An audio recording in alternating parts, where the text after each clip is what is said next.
Bem-vindo você que está acompanhando a Canção Nova e obrigado por permanecer conosco aqui no Além da Notícia ao vivo. Você pode participar também. O tema do nosso programa hoje é este: obesidade, uma doença mortal. Eu estou aqui rodeado de doutoras muito entendidas no assunto, então você que está aí, aproveite esse momento também, mande sua mensagem para cá. Já tenho muitas perguntas e tem também aqui algumas que eu não posso deixar de abordar. Doutoras, um estudo recente diz o seguinte, foi publicado pela revista internacional The Lancet, revela que a obesidade é 3 vezes mais mortal para os homens do que para as mulheres. Foram pesquisadas 10 milhões e meio de pessoas que participaram desse estudo em 32 países, desde 1970 até 2015. E eu gostaria de perguntar às senhoras, como é que a gente deve olhar para esse estudo? Por que você chegou a essa conclusão? Começa, Cris. Então, a disposição de gordura no homem, em geral, é mais a disposição intraabdominal, né? É a chamada gordura androide ou gordura visceral.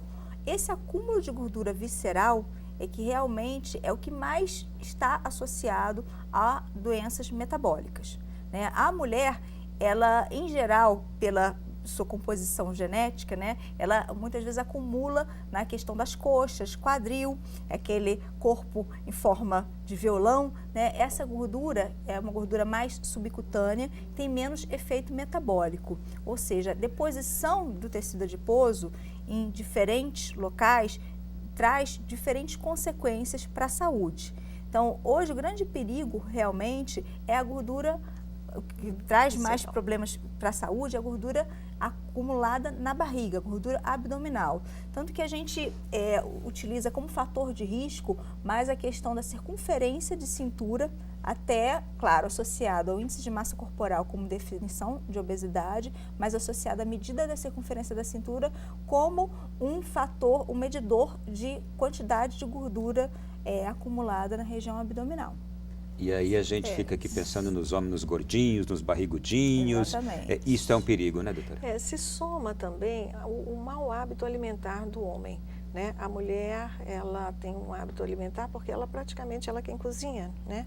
Então ela tem uma alimentação variada. O homem não, ele gosta de beber, ele gosta de ir ao bar, tirar com os amigos, ver a parte de tirar gosto, essa comida com muita gordura. Então vira uma bomba explosiva, né? Porque a bebida tem álcool, tem açúcar. E o homem também senta mais diante da televisão mais tempo do que a mulher, né? Do que a mulher, né? Então isso tudo vai acumulando no fígado, então realmente leva a esteatose hepática, que é agora atualmente a primeira causa praticamente de câncer de fígado, porque antigamente era hepatite C e hoje o acúmulo de açúcar no fígado, né, que leva a esteatose hepática, praticamente está o primeiro causa de câncer hepático. Então, por isso os homens acabam também sendo vítimas, né, dessa situação, porque o acúmulo da obesidade androide, ela se acumula principalmente na parte do fígado. E tudo isso serve também, que foi dito, serve também para quem não tem nem tanta barriga, o homem que não tem nem tanta barriguinha, mas tem o pneuzinho avantajado? Bem, a gordura visceral geralmente é uma gordura... É a mesma? É uma gordura mais interiorizada, geralmente a gente vê aquela barriga mais durinha, né? Mas a gente define uma avaliação clínica que a gente faz como relacionado à quantidade de gordura abdominal, realmente é a circunferência de cintura. A gente tem uma definição médica que chama síndrome metabólica. A síndrome metabólica é definida pela presença de obesidade abdominal, que é definida pela medida da circunferência de cintura. Então, uma cintura acima de 108 em homens e acima de 88 em mulheres é alto risco de doenças cardiovasculares associadas, né?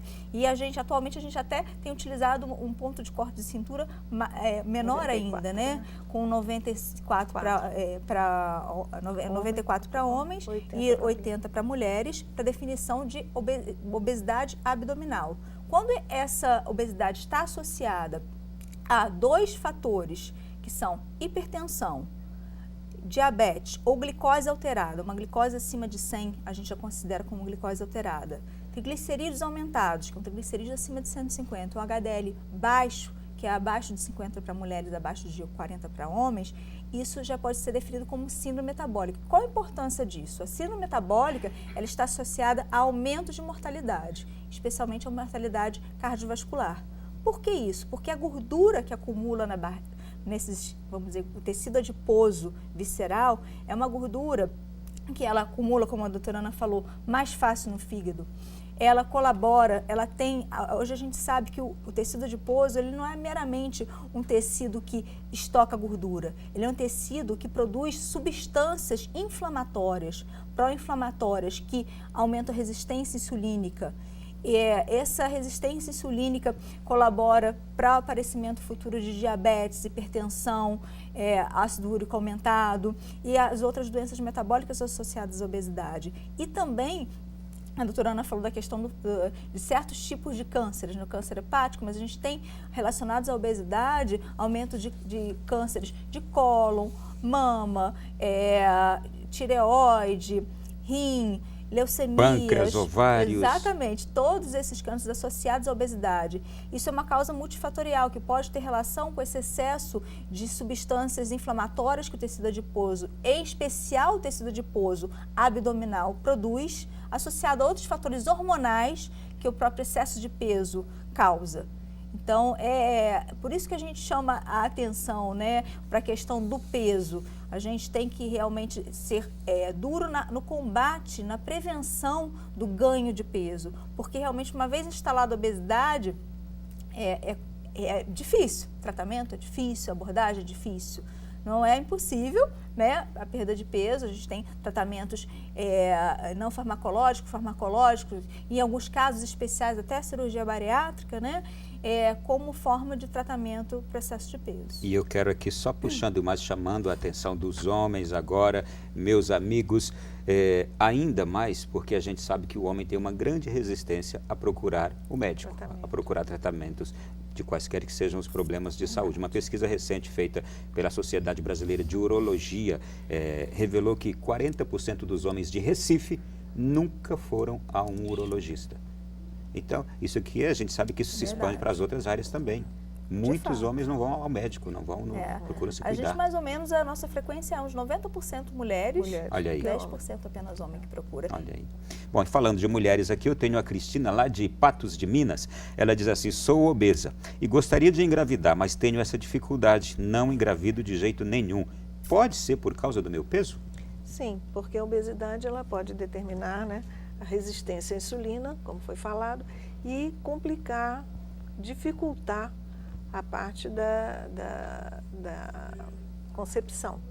Tem alterações hormonais causadas pelo excesso de peso que dificultam, que pode ser uma causa de infertilidade, sim. Tá? Tem Mas tem tratamento. Tem tratamento. Sim, se ela procurar, ela vai ter tratamento. A gente tem um aumento de síndrome de ovário policístico, que pode ser um fator que contribui. Não é causa direta, não é causa, assim, tem ovário policístico, é infértil, não. Tá? Isso realmente precisa que ela procure um médico, um endocrinologista, para que ela investigue, porque também tem várias outras causas de infertilidade, mas que a obesidade, ela colabora para a infertilidade tanto na mulher quanto no homem também, por alterações hormonais que ocorrem associadas. Outra pergunta interessante. Boa noite para você, Lilian, de Tomé Açu, no Pará. Ela diz assim: estou acima do peso e percebo que desde que tive meus filhos, meu estômago é alto e não baixa por mais que meu corpo emagreça. O que isso pode acarretar? Ultimamente tenho sentido dores na barriga, tipo estranha. O que faço?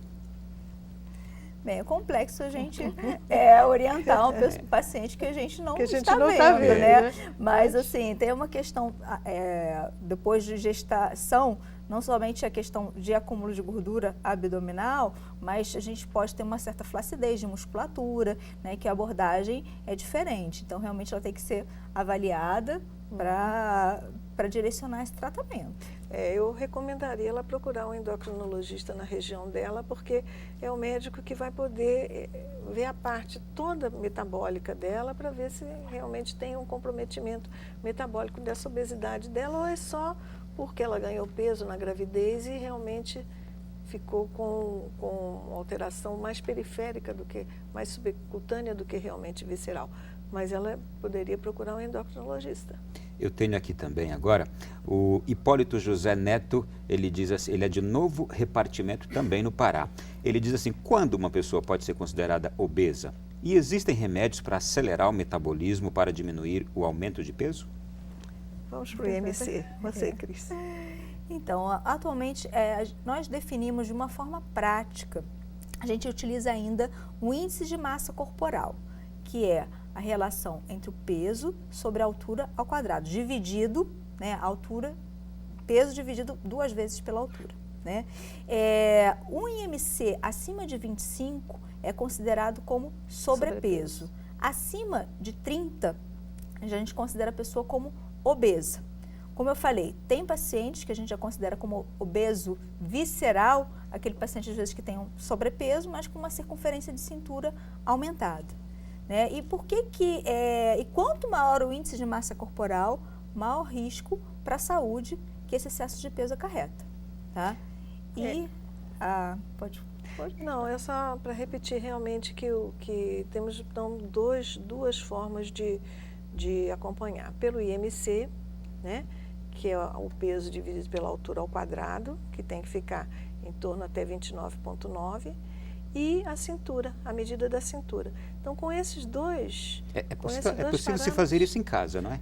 Sim. Pode sim. Sabendo o peso e sabendo a altura, você divide o seu peso pela sua altura ao quadrado. Deixa eu trazer um caso concreto aqui, se as senhoras me ajudam. Pois não. Olha só. Mas tem que ter uma maquininha de somar, né? Para a gente fazer as contas. Ó, tenho 1,83 de altura, consumo muitas verduras, frutas todos os dias, café da manhã e jantar também. São refeições. O jantar parece que é uma refeição leve. Mas nunca fui ao nutricionista. Então ele tem 1,83, pesa 92 quilos e diz assim, estou acima do peso. É de Cachoeiro de Itapemirim, mas não tem o nome da pessoa, desculpe. Fazer uma observação. O índice de massa corporal ele tem umas limitações. Né? O índice de massa corporal, em pacientes, por exemplo, muito musculosos, ele pode superestimar. Né? Um paciente que tem muita massa muscular, isso pesa. Né? E a definição de obesidade, na verdade, é o excesso de gordura em relação à composição corporal. Então, ele realmente tem que ser melhor avaliado, porque o índice de massa corporal sozinho, ele é importante, sim, né? Porque ele é um meio fácil de você aferir, mas que em um paciente musculoso ou que tiveram acúmulo de líquido demais, ou em gestação, por exemplo, é um índice que perde um pouquinho a sua veracidade. Então, ele precisa fazer aquele exame para detectar se ele tem gordura ou massa muscular, não é? Exatamente. Isso poderia... Que é a bioimpedância. Ok, muito bem. Vamos lá. Eu tenho aqui uma outra questão agora, doutora, que até a gente já tocou nela aqui. Ou melhor, é possível, há riscos de uma pessoa que hoje tem um peso normal, ela amanhã tornar-se obesa por algum fator? Sim, tem algumas coisas que podem levar a pessoa a desencadear o diabetes. Por exemplo, uso de alguns medicamentos, né?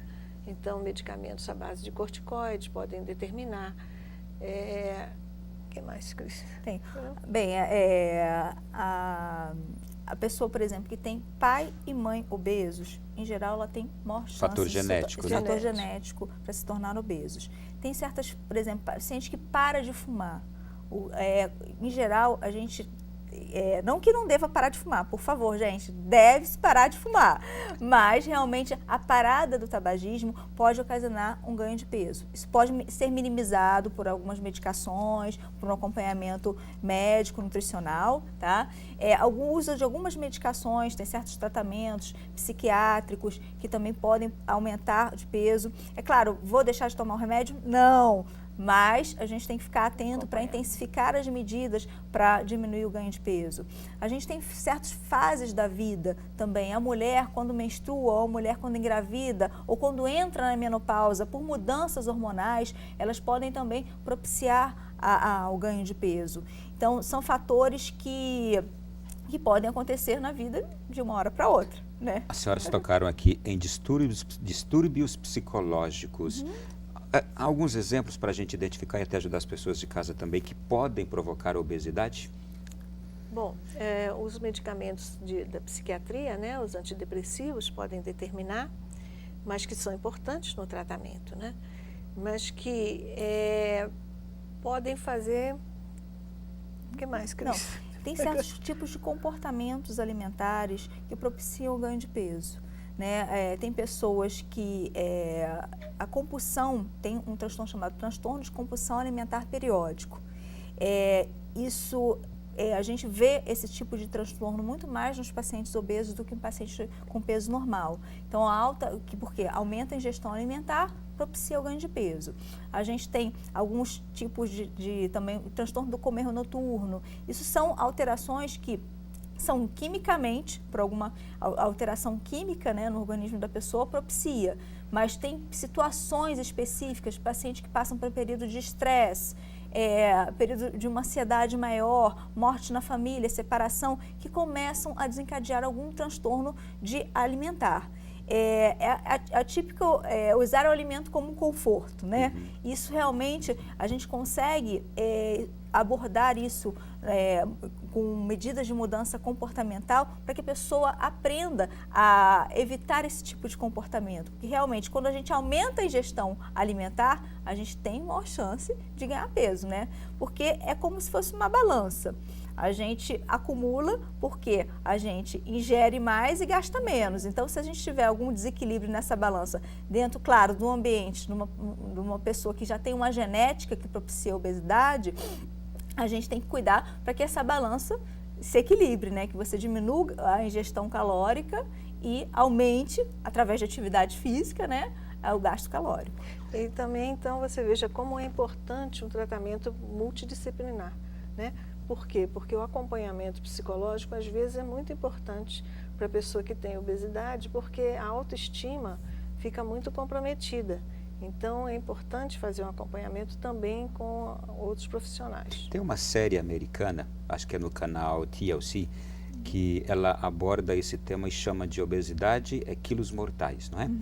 E eu já acompanhei alguns episódios dele, em que, de fato, o médico que faz a cirurgia bariátrica, ele percebe que a pessoa não está conseguindo reagir, ele diz, você precisa procurar um psicólogo.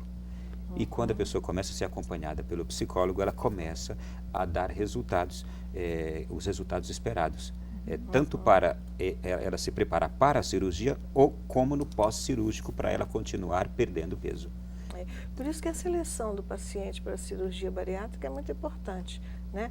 Ela tem que realmente passar para ver se a pessoa tem o perfil para aquele tipo de abordagem, né?